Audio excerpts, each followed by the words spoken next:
Hello everyone, my name is Shivani and welcome to Anant IAS. और आज 22 जनवरी का एडोल डिस्कशन हम शुरू करते हैं, जिसमें हम 4 आर्टिकल्स को लेंगे और समझेंगे। पहला है हमारा चाइनाज पॉपुलेशन श्रिंकिंग के बारे में, और काफी अच्छा इन्फॉर्मेशन है, वो देखेंगे। उसके बाद मीजल्स इरेडिकेशन के बारे में, जो इंडिया की स्ट्रेटेजी है और आगे के प्लान्स है उसके बारे में। तीसरा है हमारा रियल पॉलिटिक्स, जो न्यूजीलैंड के प्राइम मिनिस्टर है, उन्होंने जो रिजाइन किया है उसके बारे में काफी अच्छा आर्टिकल है, और कुछ इंटरेस्टिंग फैक्ट भी हैं। साथ ही साथ जो चाइना ने जो लिफ्ट किया है, होल्ड अपना टेक्निकल होल्ड हटाया है मक्की की लिस्टिंग को लेके यूएनएससी में, उसके बारे में एक डिटेल आर्टिकल, इसको देखेंगे। तो शुरू करते हैं पहले आर्टिकल में, जिसमें चाइना के नंबर्स को समझते हैं कि एक्चुअली पॉपुलेशन श्रिंक क्यों करी, कुछ मेजर पॉलिसीज ग्लिचेस हैं चाइना के, जो काफी समय से लोग एक्सपर्ट्स बोलते रहे हैं उसके बारे में। तो उसमें देखिए आप कि China has announced that the country's population had fallen 8,50,000 in the year 22. For the first time, the number of births fell below the number of deaths. Death के नंबर से भी नीचे नंबर चले गए पहली बार। और मोर देन 10% ड्रॉप फॉर 21 2021 से। Obviously Covid की वजह से नंबर ज्यादातर ड्रॉप किए हैं। उसके साथ नंबर ऑफ इसकी जो एक लंबी टाइमलाइन दिखा रहे हैं, उससे कुछ समझने वाली बात है। जो रेड लाइन है ये बर्थ नंबर्स है, और जो ब्लू लाइन है ये डेथ रेट है। सो 1958-62 में 20 मिलियन चाइनीज जो लोग थे वहां पे डेथ हुई थी ग्रेट फैमिन की वजह से, अंडर माओ जिदोंग के कॉल में के काल में। जो इनका ग्रेट लीप फॉरवर्ड जो इनका कैंपेन था, उसके टाइम में उसको सक्सेसफुल बनाने के चक्कर में इतना नुकसान हुआ वहां के लोगों का कि वहां उनको अकाल फेस करना पड़ा। और तब से अगर आप देखिए, एक अगर लॉन्ग रन में आप देखें, ये टाइमलाइन 1958 से चालू होती है और 22 तक आती है। तो अगर आप ये लो ऐसे एक चार्ट खींचे तो नीचे ही जा रही है इनकी आबादी, क्योंकि जो इफेक्ट उस वहां की पॉपुलेशन ने 62 में लिया 29.8 से, को सुधार लगते हैं। पर लॉन्ग रन में अगर आप देखें, 4 4 साल का गैप है ये टाइमलाइन में, पर 58 से लेकर के 22 तक इनका जो चार्ट है वो नीचे की तरफ ही जा रहा है, जो अब सामने आए। तो जो वहां से नंबर्स गिरे, उसके बाद 1979 में इन्होंने वन चाइल्ड पॉलिसी को लगा दिया। तो उसमें क्या हुआ कि कुछ ग्रोथ इनको दिखाई दी, तो उसके बाद की आबादी बढ़ रही है। वैसे तो वहां फैमिन ने काफी इन्फेक्ट किया था, बट फिर भी 1979 में वन चाइल्ड पॉलिसी ले आया चाइना अपने पॉपुलेशन कंट्रोल में। उसके उसके इतने नेगेटिव इफेक्ट हुए कि 2016 में टू चाइल्ड पॉलिसी लाने के साथ साथ, और फिर 21 में जिनपिंग ने 3 चाइल्ड पॉलिसी भी अप्रूव करी, पर फिर भी बर्थ रेट नहीं बढ़ा। क्यों? क्योंकि उन्होंने वन चाइल्ड पॉलिसी में इतने नेगेटिव मेजर्स लिए अपनी पॉपुलेशन के ऊपर, जिसकी वजह से उनके नंबर्स बढ़ के आए नहीं। कुछ कुछ ठीक ठीक होते थे, फिर नीचे आते थे, और जो अब फाइनली नंबर आए और गिर गया कोविड के आने के बाद। तो ये अभी तक का चार्ट हमें समझा रहा है। और अब इशू इशू भी यही है और डेटा भी ये है कि 2030 में इंडिया का जो जो पॉपुलेशन होगा 1.52 बिलियन होगा, जो चाइना से आगे हम निकल ही रहे हैं। और 40 तक जो है हम 1.61 बिलियन होंगे, और 1.38 बिलियन चाइना के नंबर्स होंगे। तो हम उसको पछाड़ के आगे निकलेंगे। लेकिन ये समस्या भी है, एक डेटा भी है और समस्या भी है, क्योंकि अगर पॉपुलेशन को ठीक तरीके से प्लॉट ना किया जाए और उसका डिविडेंड ना, जिसको हम कहते हैं डेमोग्राफिक डिविडेंड ना लिया जाए, तो कोई प्रॉब्लम भी बन सकती है। उसके लिए एजुकेशन चाहिए, उसके लिए स्किल चाहिए, उसके लिए आपको जॉब चाहिए, अनएम्प्लॉयमेंट हटाना है, उसके लिए आपको इंफ्रास्ट्रक्चर चाहिए। मतलब आपके पास अगर पॉपुलेशन ज्यादा है तो आप उसका करोगे क्या? क्या आप उसको प्लेटफॉर्म कहाँ दोगे परफॉर्म करने का, जिसके लिए वो आपके लिए एक अच्छी वर्कफोर्स बन सके? ये किसी भी देश के लिए एक प्रॉब्लम भी है, और यही निवारण भी है। तो ये कह रहे हैं कि द चाइना नेशनल, अब समझते हैं कि एक्चुअली वो वन चाइल्ड पॉलिसी कैसे रिस्पॉन्सिबल है इस समस्या में। इस आर्टिकल पे वापस आते हैं, जनरलाइजेशन पे नहीं। So China's national bureau of statistic announced on January 4 1723 में बताया that the country's population had fallen 8,50,000. This marks the first decline since 1961. इसके बाद डाउनफॉल आया है। When the country was in the midst of a 4-year famine, following fail greatly forward के fail होने के बाद ये ग्रेट फैमिन आया था 4 साल का, जिसकी बात हो रही है 1961 में। ठीक है। Now demographer says that the China's population now have peaked. अब क्या है कि अब इंडिया सबसे ज्यादा पॉपुलस होने वाला है, तो हम अब चाइना के सामने जो समस्या थी वो हमारे सामने भी आ सकती है। Now what the reason for this trend? अच्छा, रीजन क्या है इस ट्रेंड का, जो डाउनफॉल ट्रेंड आया? Birth rate in China have decline since 1980. 80 से डिक्लाइन हो रहे number, and in the wake of one child policy which introduced harsh measures. इसकी बात तो हमारे एक्सटर्नल अफेयर मिनिस्टर ने भी कही थी कि जो चाइना ने गलती करी वो हम नहीं करेंगे. देखते हैं. सच एज फोर्स अबॉर्शन कराने से एंड हाई फाइनेंशियल पेनल्टीज की वजह से इनकी जो पॉपुलेशन पे बहुत नेगेटिव इफेक्ट आया. Chinese government still defends the policy. अभी भी वो कहते हैं कि नहीं, हमने 400 मिलियन बर्ड्स को रोक लिया इस पॉलिसी को लाने के बाद, जो अपने आप में उतना ठीक नंबर नहीं है. पर ये बात तो समझ में आती है कि इकोनॉमिक डेवलपमेंट के चलते and without similarly harsh measures, and when factoring into account the policy legacy of having behind a rapidly aging society. मतलब इकोनॉमिक डेवलपमेंट के होते होते हार्श पॉलिसीज के लगाते लगाते दिक्कत क्या पैदा हुई कि आप एक एजिंग सोसाइटी की तरफ बढ़ गए. आपकी पॉपुलेशन में आप एज लोग ज्यादा हैं और आपकी यंग वर्कफोर्स कम हो गई. इसके साथ ही साथ if one child policy and its legacy has been one major factor, अगर इसको हम वन चाइल्ड पॉलिसी को ही एक मुख्य फैक्टर समझ लें. सेकेंड वन एज, एक तो ये है, as pointed out by Barkley Bram of Asia Society Policy Institute in January 23 paper is that young Chinese are not. इसके मतलब इस पेपर के हिसाब से पहला कारण तो ये है कि वन चाइल्ड पॉलिसी. उसके बाद कारण ये लेना चाहिए जो इस पेपर में छपा है कि जो यंग चाइनीज हैं वो शादी लेट कर रहे हैं जिससे उनके बच्चे देर से पैदा हो रहे हैं, और फॉरगोइंग हैविंग चिल्ड्रन टुगेदर, और शायद वो अपने बच्चों को फॉरगो कर रहे हैं टाइम के हिसाब से. With the number of couples who married in China dropping, जो 13.46 लोग थे शादी कर रहे थे, वो दो आपका देखिए नंबर जो थे पहले 13.46 से 8.14 रह गए. कब से कब तक? 13 से 2020 तक. तो नंबर शादी के कम हो रहे हैं तो बच्चों के नंबर्स भी कम हो रहे हैं, और साथ बीच में आ गया कोविड जिससे उनकी पॉपुलेशन बड़ा इम्पैक्ट पड़ा. Now, meanwhile, the average age of first-time parents in the 3 decades period from 90, जो पहले बच्चे के जो नंबर्स हैं 90 से 20 को लेकर के, वो भी कम हुए. 24.1 से लेके 27.5 तक आ गए. With the growing preference for getting married and starting families later, couples are choosing to have fewer children. ठीक है, वो समझ में आता है. तो कुछ तो सरकारी समस्याएं थी और कुछ लोगों ने खुद ही से अपने आप में चीजों को ले लिया. Now, how has the Chinese government responded to the population crisis? अब उन्होंने इसकी समस्या को कैसे लिया, कैसे हैंडल किया था? To arrest the slide, Beijing finally abandoned the one child policy in 2016 इसको हटा दिया उन्होंने. पॉपुलेशन क्राइसिस को ठीक करने के लिए उन्होंने वन चाइल्ड पॉलिसी को 2016 में हटाया. By then the policy had in any case included many exceptions. For instance, for couples too were both only child, or in rural areas for families where the first child was a daughter. तो कुछ उनके साथ exceptions भी हुए. कुछ exceptions ये हुए कि फॉर इंस्टेंस कपल जो थे उनके जो वर बोथ ओनली चाइल्ड, और in rural areas for families with the first, एक जो पहली जो लड़की जो बच्चा होता है वो लड़की हो गई, और जिसकी वजह से कुछ एक्सेप्शंस भी हो गए उनके साथ, जिसकी वजह से वन चाइल्ड पॉलिसी ने कुछ चीजों को खराब कर दिया. क्या? बट उसके साथ ही साथ मेडिकल इश्यूज भी हुए. ध्यान दीजिएगा, इस लाइन में कुछ हिडन मैसेज यहाँ पे, इसको दोबारा से पढ़ते हैं. By then, the policy had, in any case, included many exceptions. Exceptions लिए उन्होंने क्या? For instance, for couples who were both only child, जिनका पहला जो सिर्फ एक बच्चा, और in rural areas for families where the first child was a daughter, जिनकी पहली जो बच्ची डॉटर थी, लड़की थी, उन फैमिलीज के लिए उन्होंने एक्सेप्शन लिया और उनको फर्दर बच्चे करने के लिए अलाउ नहीं किया. ध्यान दीजिएगा, ये एक्सेप्शन था. जिनकी पहला जो बच्चा था वो लड़की थी, उसको उन्होंने एक्सेप्शन में लिया और फर्दर बच्चे पैदा करने के लिए अलाउ नहीं किया. फिर क्या हुआ? The 2 child policy introduce that later, और बाद में 2 चाइल्ड पॉलिसी उनको लानी पड़ी क्योंकि नंबर्स उन्होंने 1 चाइल्ड के बाद नंबर्स उनके इतने ज्यादा गिर गए कि कभी ठीक ही नहीं हुए. However failed to elicit the desired response. 2 child तो लाए पर रिस्पॉन्स डिजायर्ड नहीं मिला.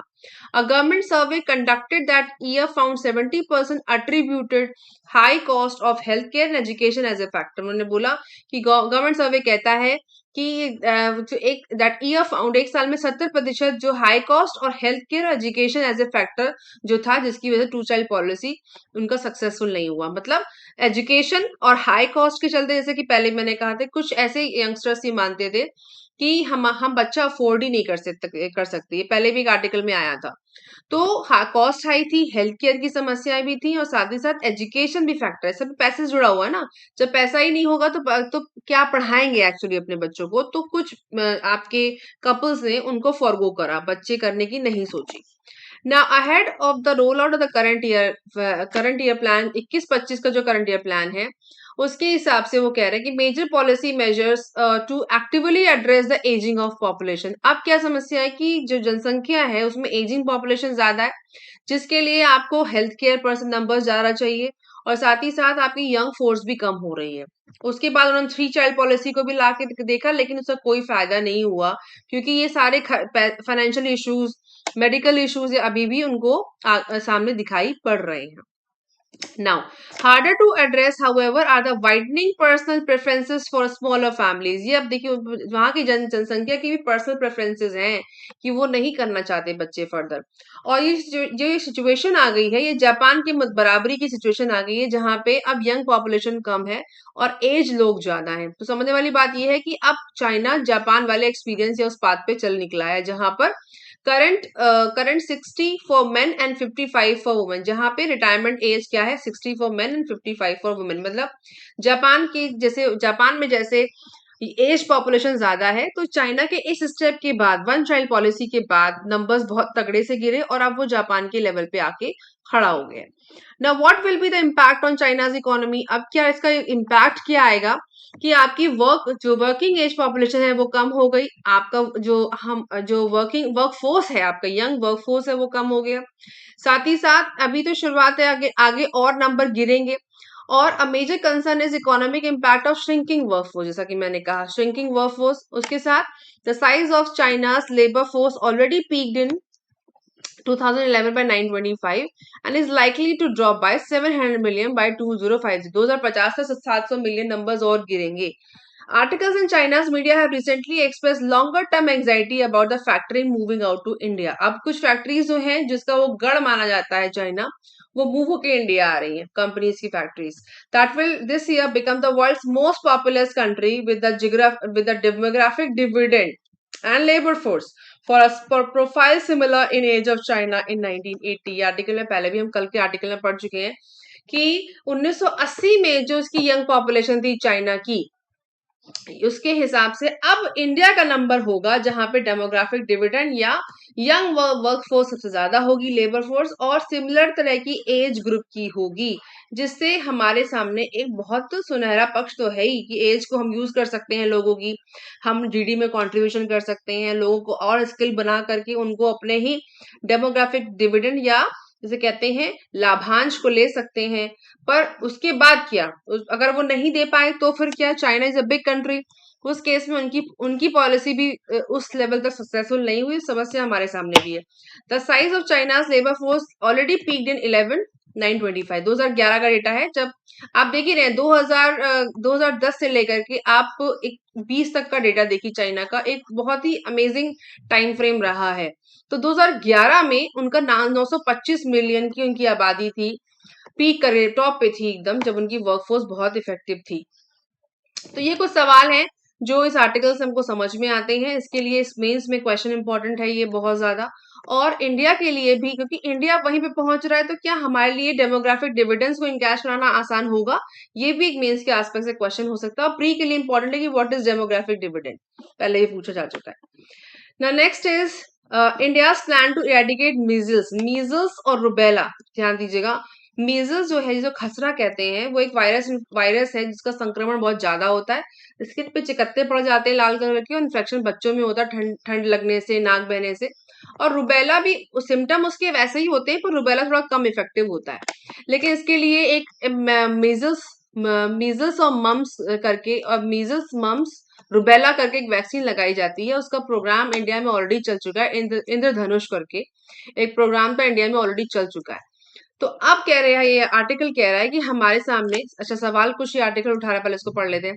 Will the country be able to achieve the new target 23 का टारगेट है, क्योंकि बीच में कोविड आ गया तो नंबर आगे टारगेट बढ़ गया है, उसको हम अचीव कर पाएंगे। 2020 का तो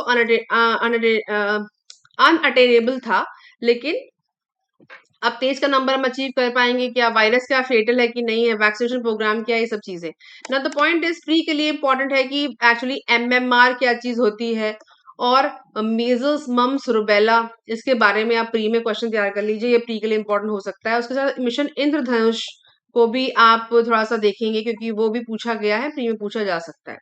now as a new year dawn, did a crucial target of for India. India had a set of target to eliminate measles and rubella (MR) by 2023, having made the last target of 2020 का. ठीक है. ना target crucial क्यों है? क्योंकि जो WHO के targets के हिसाब से हमको बर्थ डिफेक्ट्स को कम करना है, जिसमें से जो कह रहे हैं कि ये बहुत कंटेजियस वायरस है, जिसकी वजह say that kills more than 1 lakh children every year globally. तो ये WHO का टारगेट है जिसे हमें मीट करना है.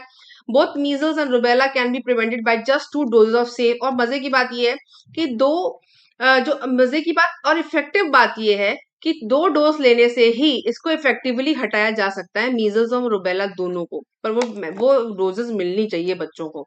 In both diseases symptoms of rash and fever same है. और फर्टिलिटी क्या है रेट की? रुबेला इन्फेक्शन प्रेग्नेंट वुमन, अगर रुबेला प्रेग्नेंट माँ को होता है तो बच्चे में भी पहुंच जाता है, ये इसका इफेक्ट है. लेकिन जो खसरा है, मीजल्स है, वो ज्यादा खतरनाक होता है. पर फिर भी इसका डिफरेंशिएशन आप पढ़िए, उसको नोट्स बनाइए प्री के पर्पज से.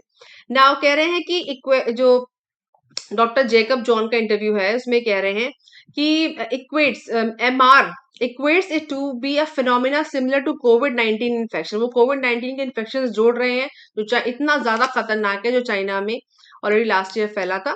ये अभी से नहीं है, काफी टाइम से है. तो मीजल्स को रोकना हमारे देश की जिम्मेदारी है.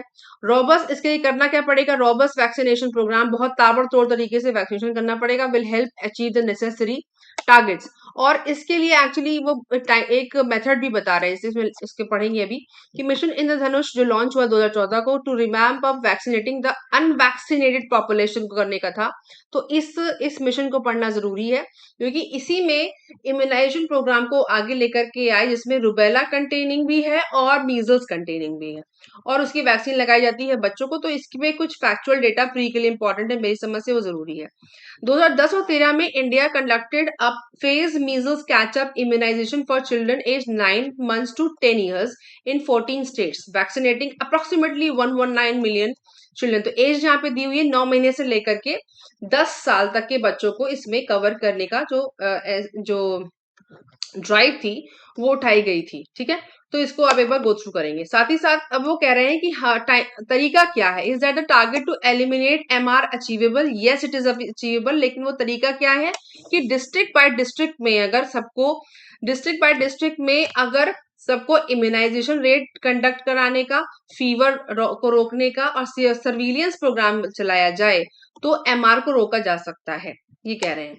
और ऐसा ही नहीं, इवन देन जो आंगनवाड़ी वर्कर्स हैं, आशा वर्कर्स हैं, ICDS वर्कर्स हैं, अगर उनको भी सही राइट्स दिए जाएं और टाइम टू टाइम सर्विलियंस किया जाए, तो भी ये मिशन सक्सेसफुल हो सकता है, उसे हम रोक सकते हैं.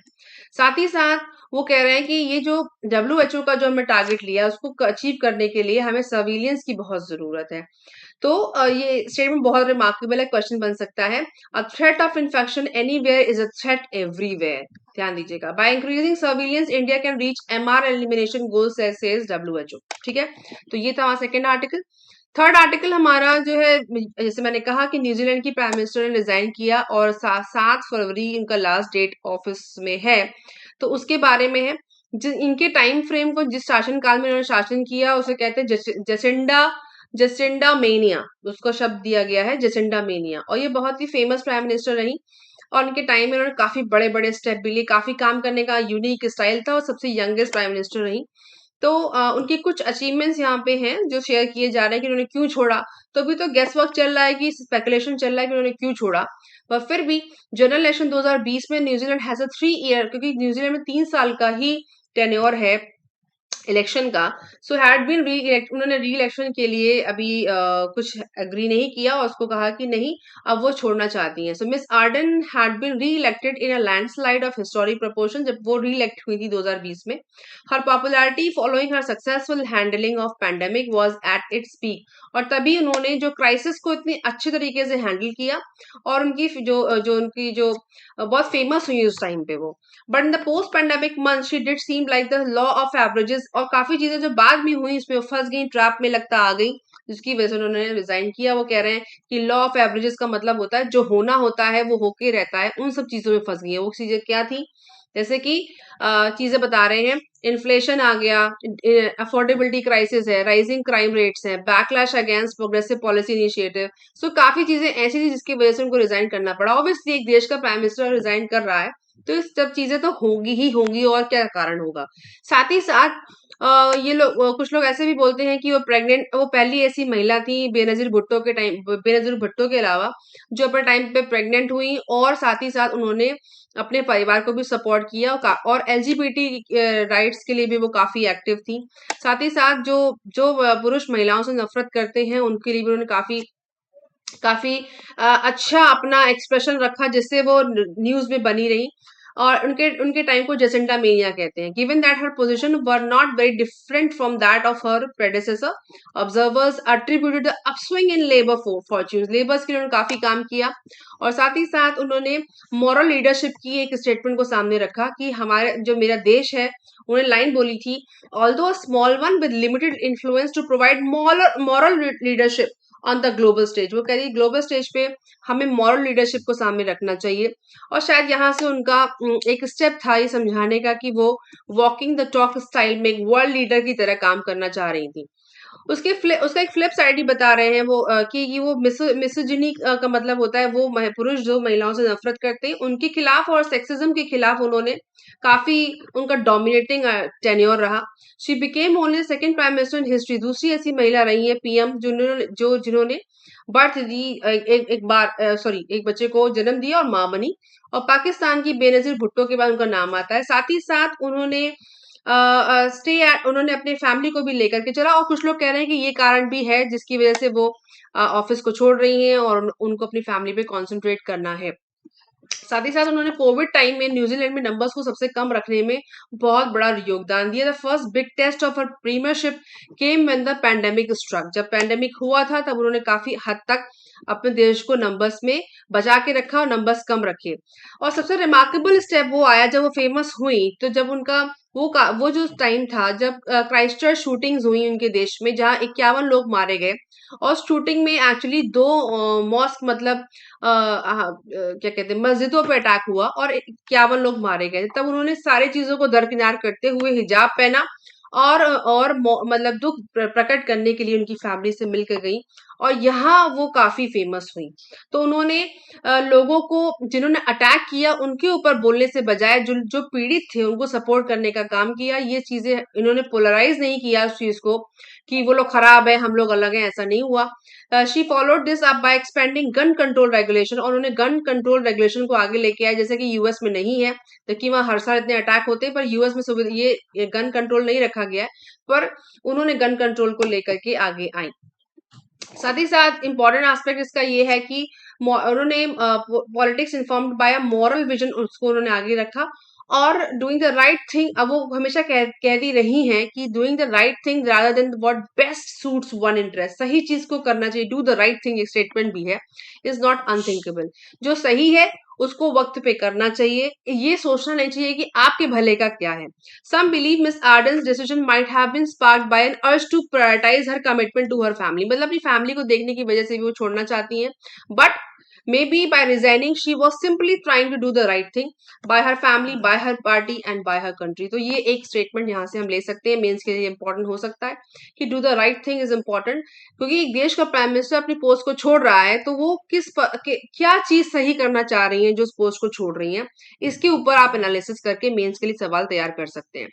नाउ नेक्स्ट आर्टिकल है हमारे पास, जो जो मक्की को यूएनएससी लिस्ट में रखने के बाद चाइना ने जिसको होल्ड करके रखा था उसको सैंक्शन हटा लिया है। तो सारा आर्टिकल तो हमारे लिए इंपॉर्टेंट नहीं है, पर फिर भी कुछ फैक्ट हम लेंगे कि इंडिया had placed मक्की on its most wanted terrorist UAPA list while the US named him a specially designated global terrorist। इसको रखा गया 2010 में, तो उसके ऊपर टेक्निकल होल्ड लगा रखा था चाइना ने। Now it's most wanted terrorist UAPA list जो उन्होंने रिलीज की थी उसमें ये होल्ड था। अब अचानक से ऐसा क्या हुआ कि चाइना से होल्ड हटा दिया, उसको हम समझ लेते हैं फटाक से, उसके बाद तो खत्म करेंगे क्योंकि वही हमारे लिए इंपॉर्टेंट है। So China place hold on designations of 4 other individuals whom India and US had proposed listing in 2022. Now, while acknowledging the shift in the position, the Chinese Foreign Ministry said it had decided to lift the hold as ascertaining that Makki had been convicted and sentenced in Pakistan. So China ने जो hold लगाया था for four, इसके अलावा चार और भी है जिनके ऊपर था, place hold on designations of four other individuals whom India and US had proposed shifting in 2022. ठीक है, उनके ऊपर भी होल्ड लगा रखा था. While acknowledging the shift in the position, जबकि अब जबकि उसकी जो पोजीशन चेंज हो रही है, चाइना के फॉरेन मिनिस्टर ने कहा कि it had decided to lift the hold. अब वो लिफ्ट हटाना चाह रहे हैं क्योंकि ऐसा लगता है कि वो इंडिया से जो उनकी पोजीशन को क्लियर करना चाहते हैं और जो उन पाकिस्तान के जो टेररिस्ट को या फिर उनके टेररिज्म को शेल्टर करने की जो बात है उससे अपनी फिजा को क्लियर करना चाहते हैं. इसका मतलब ये निकल करके आ रहा है और इसलिए उन्होंने होल्ड हटाया है. उसके साथ ही साथ while speculation abounds about the shift in the policy, one reason may be that China wishes to make amend with the India. LAC भी अपनी नीयत ठीक करना चाह रहे हैं, अपना काम ठीक करना चाह रहे हैं, साथ ही साथ क्योंकि हमने फ्रंट क्लियर कर दिया, हम नहीं हटेंगे. Another is that it did not wish to seen as a single country opposing a resolution. और अब एक सिंगल देश वो बन के नहीं उभरना चाहता कि वो सिर्फ नंबर्स को अपोज कर रहा है. और अभी आप देखें कि उसकी जीडीपी की परसेंटेज में गिरावट है, पॉपुलेशन में गिरावट है, तो हर तरह से शिकंजा कस रहा है. तो अभी ऐसा लग रहा है कि वो कुछ लूजिंग कंट्रोल, अपना कंट्रोल लूज कर रहा है, इस वजह से उसने होल्ड हटाया है.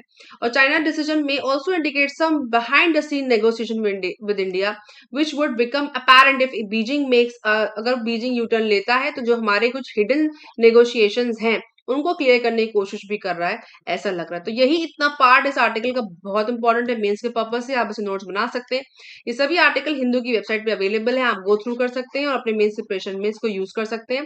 Do not forget to prepare all the questions with the reference of pre 2023. जो लोग प्री साल दे रहे हैं उनके लिए कुछ एस्पेक्ट रहता है जो मैं शेयर करती रहती हूँ, उसको गो थ्रू करिए. और आज का डेली न्यूज एनालिसिस और साइंस टेक्निकल एनालिसिस भी देखिए क्योंकि वो आपकी प्रिपरेशन में इंपॉर्टेंट है. तो मिलेंगे नेक्स्ट डिस्कशन में बहुत जल्दी, तब तक के लिए तैयारी करते रहिए.